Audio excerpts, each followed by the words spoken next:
जय श्री कृष्णा। प्रिय भक्तों, आप सभी का स्वागत है। पुरुषोत्तम मास अर्थात अधिक मास का यह पावन समय भगवान श्री कृष्ण की विशेष कृपा प्राप्त करने का अवसर माना जाता है। शास्त्रों में कहा गया है कि जो पुण्य कई वर्षों की साधना से प्राप्त होता है, वही पुण्य पुरुषोत्तम मास में श्रद्धा और भक्ति से किए गए छोटे छोटे उपायों से भी प्राप्त हो सकता है।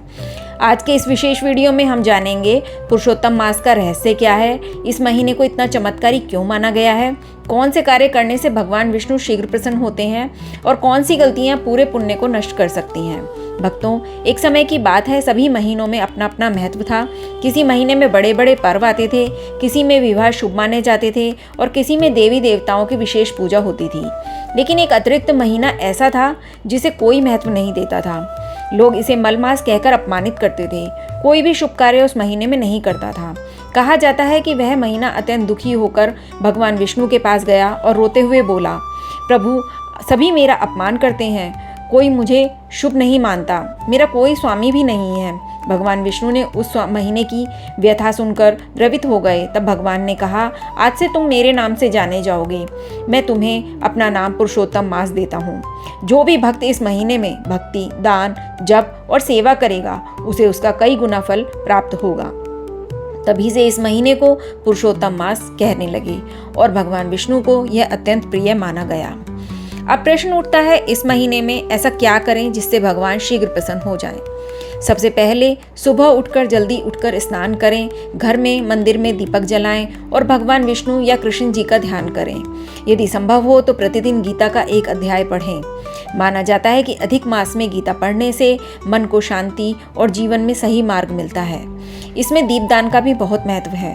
पुराणों में दीपदान को अंधकार दूर करने वाला पुण्य बताया गया है। केवल घर में ही नहीं, बल्कि तुलसी माता, पीपल वृक्ष, मंदिर या किसी पवित्र नदी के किनारे दीपदान करना अत्यंत फलदायी होता है। यदि आप प्रतिदिन केवल एक दीपक भी श्रद्धा से जलाते हैं तो भगवान उसकी भावना को स्वीकार करते हैं। कई लोग 33 दीपक या 33 बत्तियों का दीपदान करते हैं, क्योंकि 33 संख्या को देवी शक्तियों के प्रतीक माना जाता है। इसमें दान का भी बहुत महत्व है। भक्तों, इस महीने में अन्नदान सबसे बड़ा दान माना गया है। शास्त्र कहते हैं, जो भूखे को भोजन कराता है वह सीधे भगवान नारायण को प्रसन्न करते हैं। इसलिए अपने सामर्थ्य के अनुसार आटा, चावल, दाल, तिल, गुड़, फल, जल, छाता, वस्त्र, जूते, चप्पल या धार्मिक पुस्तकें दान कर सकते हैं। विशेष रूप से गर्मी के दिनों में जल का दान और छाते का दान बहुत पुण्यकारी माना जाता है, क्योंकि शास्त्र बताते हैं कि मृत्यु के बाद आत्मा को अपने कर्मों के अनुसार मार्ग प्राप्त होता है। जिसने जीवन में सेवा और दान किया होता है, उसकी यात्रा सरल मानी जाती है। तुलसी पूजा का भी विशेष महत्व होता है। पुरुषोत्तम मास में प्रतिदिन तुलसी माता के सामने दीपक जलाने, जल अर्पित करने से घर की नकारात्मकता दूर होती है। शाम के समय तुलसी के पास बैठकर ओम नमो भगवते वासुदेवाय मंत्र का जाप करना अत्यंत शुभ माना जाता है। इस महीने में किन बातों से बचना चाहिए? किसी का अपमान न करें, झूठ और क्रोध से दूर रहें, तामसिक भोजन और नशे से बचें, भोजन की बर्बादी बिल्कुल न करें। भक्तों, केवल पूजा पाठ ही पर्याप्त नहीं है, भगवान भाव देखते हैं। यदि आप मन में दया और सेवा की सच्ची श्रद्धा रखते हैं तो छोटा सा दीपक भी आपको प्रिय लगने लगता है। एक चमत्कारी उपाय, यदि घर में बार बार कलह होती है या आर्थिक समस्या बनी रहती है तो अधिक मास में हर गुरुवार भगवान विष्णु को पीले फूल अर्पित करें और 11 बार ओम विष्णवे नमः का मंत्र का जाप करें। मान्यता है कि इससे घर में सुख शांति बढ़ती है।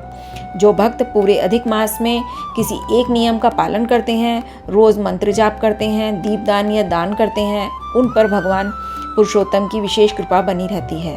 अंत में भगवान श्री विष्णु से यही प्रार्थना है कि हमारे जीवन में भक्ति, शांति और सद्बुद्धि बनी रहे। यदि आप सच्चे मन से भगवान विष्णु में आस्था रखते हैं तो कमेंट बॉक्स में अवश्य लिखें, ओम पुरुषोत्तम देवाय नमः। वीडियो उपयोगी लगे तो लाइक और शेयर करें, सब्सक्राइब करें, और ताकि सनातन धर्म को एक ऐसी दिव्य जानकारियाँ आप तक पहुँचाती रहें। हरे कृष्णा।